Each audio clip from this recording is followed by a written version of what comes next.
بزرگ فرماتے ہیں کہ نماز کو ایسے پڑھو کہ جب نماز میں کھڑے ہو جاؤ تو یہ تصور کرو کہ میرے پیچھے ملک الموت کھڑا ہے، میرے آگے محشر کا میدان ہے، پاؤں کے نیچے پل صراط ہے، دائیں طرف جنت ہے اور بائیں طرف جہنم ہے۔ ہم نماز میں کھڑے ہوتے ہیں، آگے بکریاں تے پیچھے گائیاں، اس ٹائے لکڑیاں تے اس ٹائے گوڑی کر لی۔ نماز میں کہاں سے دل لگے؟ نماز میں خشوع اور خضوع کہاں سے پیدا ہو؟ پھر ہم کہتے ہیں کہ مولوی صاحب پڑھی تو آیت لیا سی ان الصلاۃ تنہا عن الفحشاء والمنکر، کہ بے شک نماز بے حیائی اور نشائستہ حرکتوں سے روکتی ہے۔ پھر ہم کیوں نہیں روکتے؟ بھائی وہ نشائستہ حرکتوں سے روکنے والی نماز پہلے سیکھو تو صحیح، پہلے پڑھو تو صحیح۔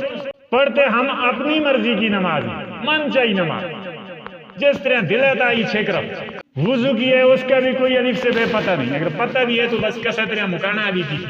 اس معیار کی نمازیں ہم سیکھیں گے، اس معیار کی نمازیں پڑھیں گے تو پھر یہ ان الصلاۃ تنہا عن الفحشاء والمنکر بھی۔ پھر جا کے صحابہ کرام جس طرح نماز کے ذریعے سے اپنے گھروں میں آٹے کی چکیاں چلواتے تھے، تب جا کے ہم اپنی مرضی سے پھر دنیا کا ہر کام اللہ رب العزت سے کروا سکتے۔ لیکن اس طرح کی نمازیں پڑھنے کے لیے ایمان کو مضبوط کرنا، نماز کو سیکھنا ضروری ہے۔ ایک صحابی رسول کفار کی قید میں آ گئے، نوجوان صحابی۔ نوجوانوں غور سے سننا، اور نوجوان ہر قوم کا سرمایہ ہوتے ہیں، ریڑھ کی ہڈی ہوتے ہیں۔ اور مزے کی بات بتاؤں کہ نوجوان زیادہ زور دیں نمازوں وہ بڑھ ہو گئے تھے آئیں آدھے رکوے بھی گئے تو آدھے سجدے بھی گئے تو آئیں بندہ کروں ہو جاتا خفن ہو میں معذرت کیا نہ بڑھنا کرے۔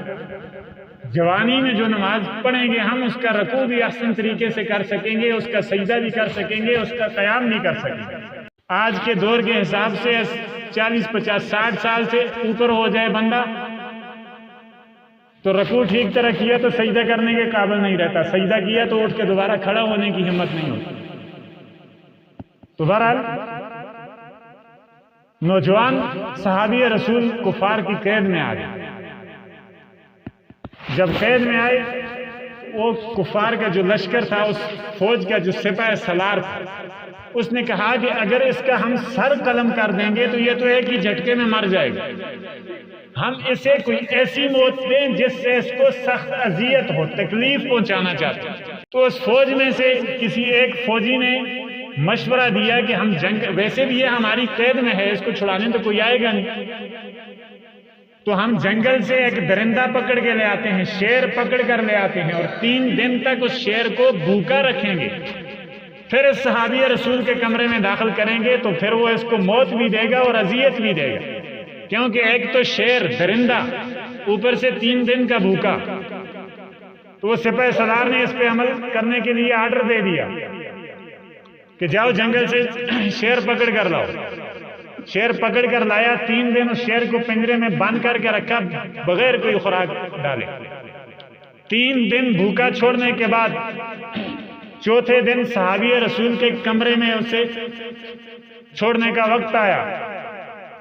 تمام فوج کے رضاکار، سپاہ سالار، کمانڈر سب اکٹھے ہو گئے، تمام کفار مشرکین اکٹھے ہوئے کہ اب ہم نظارہ کریں گے کہ 3 دن کا بھوکا درندہ صحابی رسول کو کیسے نوچ نوچ کر کھائے گا، کیسے اسے چیر پھاڑ کر اذیت ناک موت دے گا۔ سب گیرلی میں، کھڑکیوں میں، روشن دانوں میں کھڑے ہو گئے نظارہ کرنے کے لیے۔ اب جب اس کمرے کا دروازہ کھول کے، پنجرے کا دروازہ کھول کے شیر کو داخل کیا، شیر دھاڑتا ہوا داخل ہوا جب، تو آگے دیکھا وہ صحابی رسول اللہ کے ہاں سجدہ ریز ہیں، نماز میں ہیں۔ غور سے سننا جوانوں، قید بھی ان کو اللہ کے ہاں سجدہ کرنے سے روک نہیں سکی، سر پہ موت کھڑی ہے پھر بھی اللہ کے ہاں سجدہ کرنے سے رکے نہیں، ہچکچائے نہیں۔ جب شیر داخل ہوا تو یہ صحابی رسول سجدے کی عالم میں ہیں، شیر نے جاتے ہی اپنا سر ان کے پاؤں پہ رکھ دیا اور پھر اس صحابی رسول کے پاؤں کو چاٹنے لگ گیا، چومنے لگ گیا۔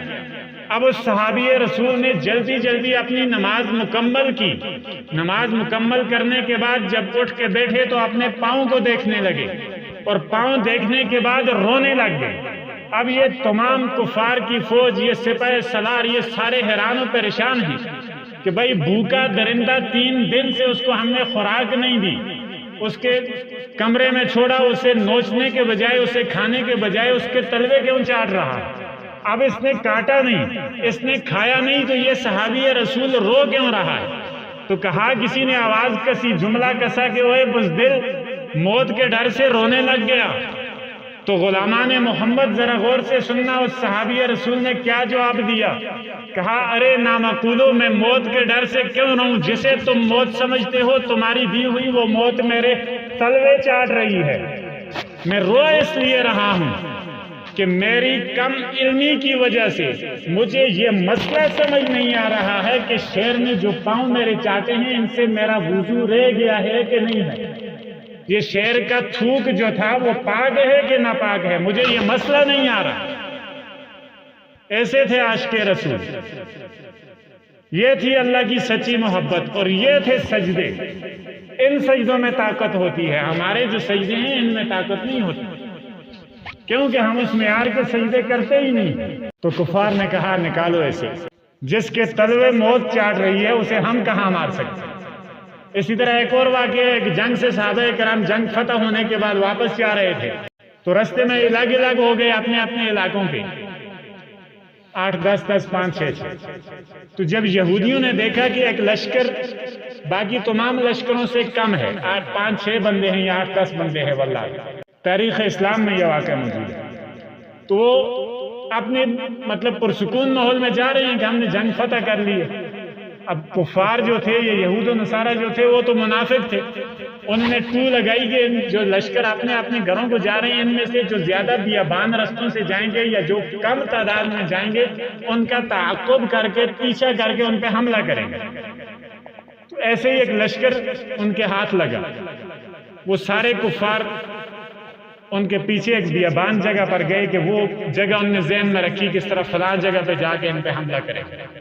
جب وہاں پہنچے یہ صحابہ کرام تو نماز کا وقت ہو گیا، ایک صحابی رسول کھڑا ہوا، اس نے اذان کہی، باقی صف باندھ کر پیچھے کھڑے ہوئے، ایک آگے مصلی بچھا کے رومال جو بھی بچھا کے کھڑا ہوا، جماعت کی نماز شروع کر۔ اب ادھر سے ان نے اپنی مکمل تیاری کی ہوئی، سپاہ سالار نے حکم دیا کہ یہ اچھا موقع ہے کہ چلاؤ تیر اور ان کو مار دو، شہید کر دو۔ جب کفار نے کمان سے تیر نکالا، مارا تو سیدھا وہ امام کے سینے میں لگا، امام مصلی پہ گر گیا۔ اب جو ہی وہ گرا، پیچھے سے دوسرا آگے مصلی پہ آیا، اس نے پھر کمان میں تیر لگایا اور پھر چلایا، دوسرے صحابی رسول کو لگا اور وہ بھی گر گیا۔ وہ جو ہی تیر لگ کے پہلے صحابی گرتے تھے وہ کسی طرح کھسکتے ہوئے مصلی سے سائڈ پہ ہو جاتے تھے، کیونکہ انہیں مسئلہ معلوم تھا کہ اگلا امام اگر اس کا وضو نہ رہے یا کسی بھی وجہ سے وہ نماز کو جاری نہ رکھ سکے تو وہ مصلی سے سائڈ پہ ہو جائے، پیچھے والا آگے آ جائے۔ تو وہ پہلے کو تیر لگا، وہ لڑکتا ہوا کھسکتا ہوا مصلی سے سائڈ پہ ہو گیا، دوسرا آگے آ گیا، دوسرے کو تیر لگا، وہ بھی اسی طرح سائڈ پہ ہو گیا۔ جب تیسرا آیا تو اس نے پھر فوجی نے تیر کمان سے کھینچا چلانے کے لیے، تو سپاہ سالار نے چیخ کر اس کا ہاتھ پکڑ لیا، مت مارو۔ جن کو 2 بھائیوں کی تڑپتی ہوئی مصلی کے دائیں بائیں لاشیں اللہ کے سجدے سے نہیں روک سکی، انہیں تم اور میں نہیں روک سکتے، مت مارو، چھوڑ دو۔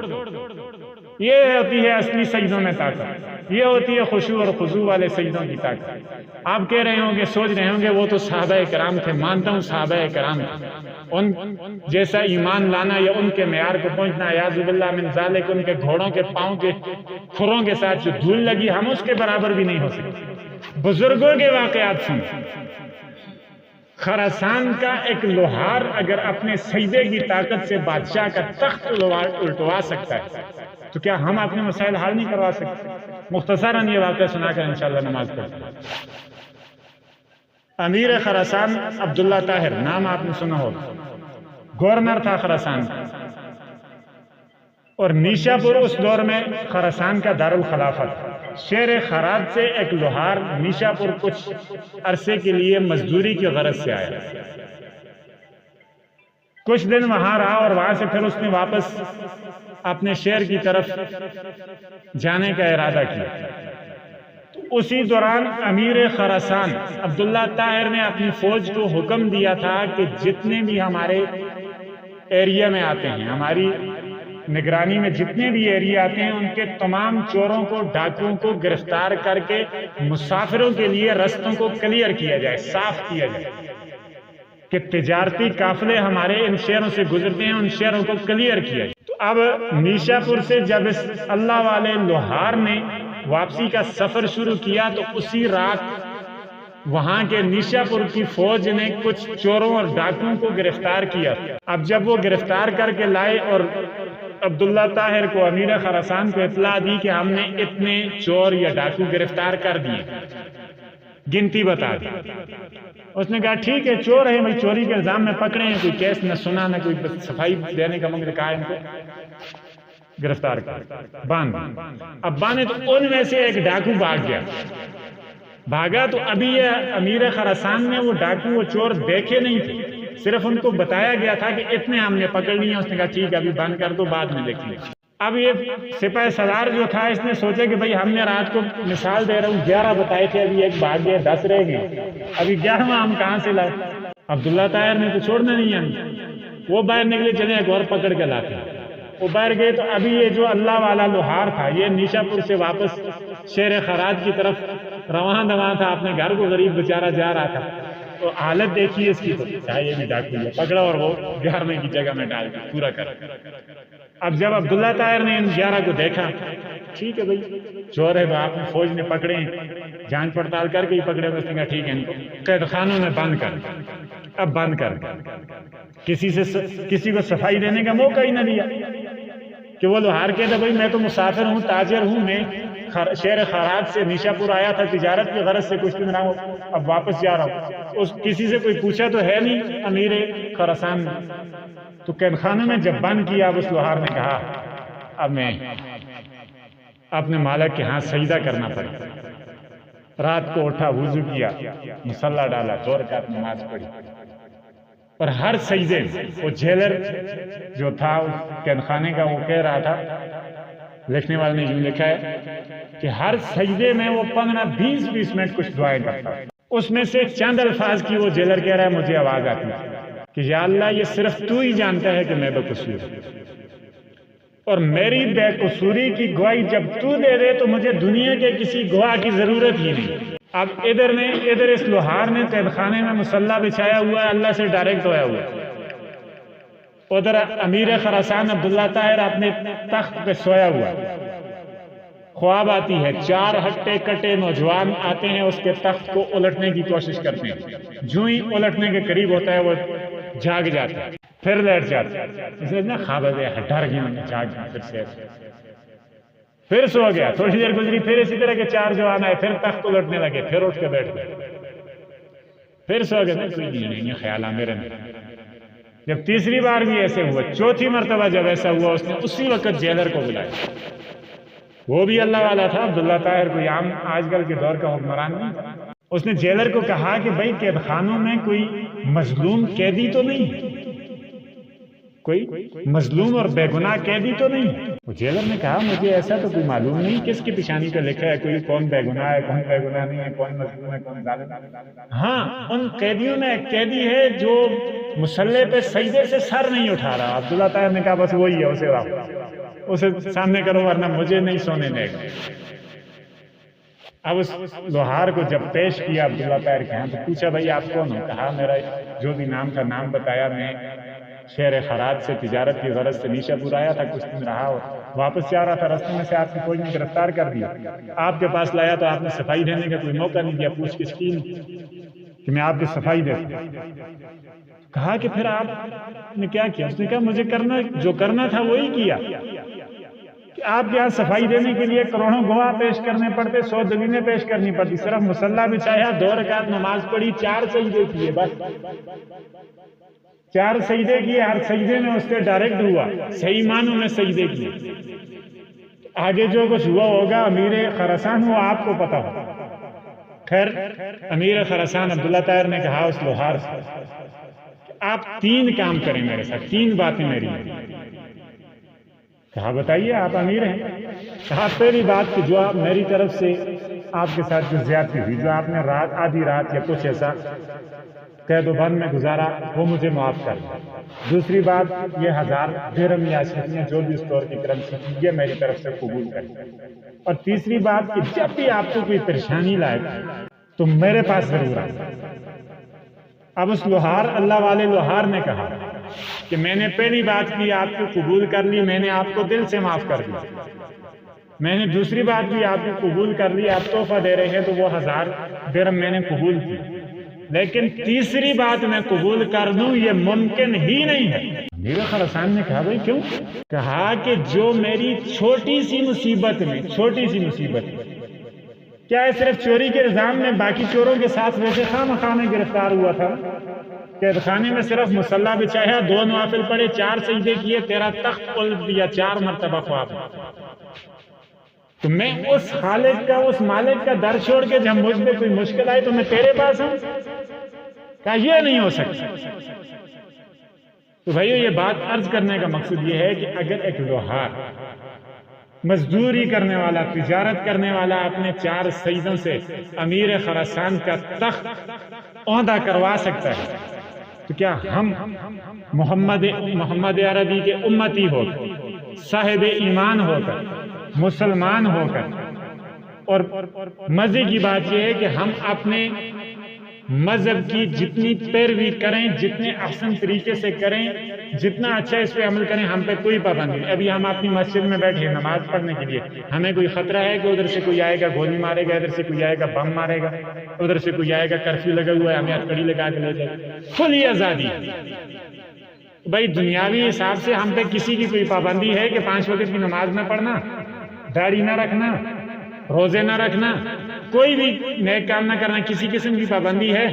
ہاں ہے، تو سب سے بڑا جو ہمارے ہاں سب سے بڑا جو غنڈہ فوجی ہے وہ ہمارے اندر ہے، ہمارا اپنا نفس۔ ہم پہ پابندیاں لگی ہوئی ہیں تو اپنے نفس کی طرف سے نماز نہیں پڑھنے دے رہی تو ہماری نفسیاتی خواہشات نہیں پڑھنے۔ بیچ میں تھوڑا بہت شیطان کو بھی ہم نے انوال کیا ہوا، قصور اس کا بھی ہے لیکن اتنا زیادہ نہیں ہے۔ میں نے 1-2 دن پہلے بھی کہا تھا کہ آج تک کسی مسجد کے گیٹ پہ میں نے شیطان کو کھڑے ہوئے نہیں دیکھا، ڈنڈا لے کے کھڑا کر نہ پڑھی نماز جو موڑ کے کرا۔ کسی رستے میں چوک اور چوراہے میں نے شیطان کو نہیں دیکھا کہ اس نے کہا بھائی کدھر جا رہے ہو، یہ رستہ مسجد سے جاتے ہیں، ادھر مت جاؤ ادھر۔ کسی نے کسی کے ہاتھ سے وضو کرتے ہوئے پانی کا برتن لوٹا کھینچ کے نہیں پھینکا کہ کیوں وضو کر رہا ہے، کسی نے نہیں، مطلب شیطان نے۔ ہاں وسوسہ ضرور ڈالتا ہے لیکن اس سے بچنے کے لیے بھی حال ہے، اپنے اندر چاہت ہو تو شیطان بھی کچھ نہیں کر سکتا۔ بہرحال یہیں سے آگے انشاءاللہ اگلے جمعے کو بات کروں گا، جو کچھ کہا اور سنا اللہ رب العزت